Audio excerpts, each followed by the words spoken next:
Digital arrest కేసులో ఇద్దరు నిందితులను పోలీసులు అరెస్టు చేశారు. నిందితులు ఓ విశ్రాంత ఉద్యోగి నుంచి 59 లక్షల రూపాయలు మోసం చేసి కాజేసినట్లు పోలీసులు తెలిపారు.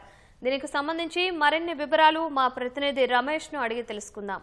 రమేష్, డిజిటల్ అరెస్టు వ్యవహారంపై పూర్తి వివరాలు తెలపండి.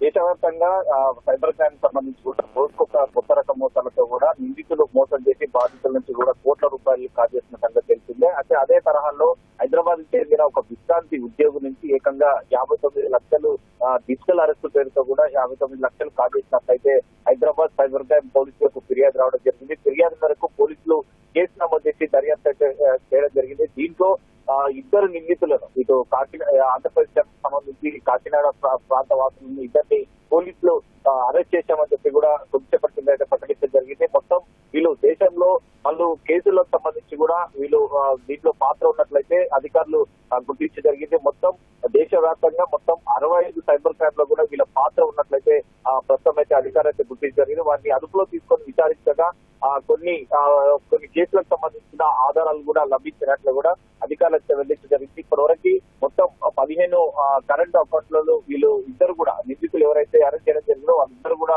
మ్యూల్ అకౌంట్లను తో పాటు తర్వాత కరెంట్ అకౌంట్లను కూడా వీళ్ళు సరఫరా చేస్తున్నట్లయితే అధికారులు అయితే గుర్తించడం జరిగింది. అయితే ప్రస్తుతం బాధితుడు ఎవరైతే ఉన్నారో ఆ బాధితుడికి వాట్సాప్ కాల్ ద్వారా కూడా ఫోన్ చేసి తర్వాత మేము పోలీసులు తర్వాత ప్రభుత్వ సంబంధించిన ఉద్యోగులం అంటూ కూడా ఫస్ట్ మొదటగా పరిచయం అయితే చేసుకోవడం జరిగింది. దాంతో పాటు బాధితుడిని బెదిరింపులకు పాల్పడి డిజిటల్ అరెస్ట్ చేయడం జరిగింది. దాంట్లో మీరు మానవ అక్రమణ తర్వాత విదేశాల్లో ఉద్యోగాలు ఇప్పిస్తామని చెప్పి కూడా మోసం చేశారంటూ కూడా బాధితుడిని భయభ్రాంతులకు గురి చేసి ఈ నెల 4 నుంచి తర్వాత 6 తేదీ వరకు కూడా విడతల వారీగా 59 లక్షల రూపాయలను అయితే వారి ఖాతాలోకి బదిలీ చేస్తున్నట్లయితే పోలీసులు దర్యాప్తు అయితే గుర్తించడం జరిగింది. మొత్తం వీళ్ళు దేశవ్యాప్తంగా ఇదే విధంగా వివిధ కేసుల్లో కూడా 8 కోట్ల వరకు డబ్బులు కాజేసినట్లయితే పోలీసులు ప్రాథమిక దర్యాప్తులో గుర్తించడం జరిగింది. ఇదే కేసులో ఈ ముఠాకు సంబంధించి కూడా ఇంకా కొంతమంది సభ్యులు ఉన్నారు. ఆ సభ్యులు ప్రస్తుతం పరారులో ఉన్నారు.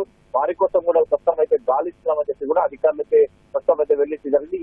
ఈ ఘటనకు సంబంధించి కూడా దర్యాప్తు ముమ్మరం చేసి ఈ ఇద్దరు నిందితుల నుంచి కూడా మరికొంత సమాచారం రాబడతామని చెప్పి కూడా పోలీసు అధికారులు అయితే వెళ్లిస్తున్న పరిస్థితి అయితే ఉంది.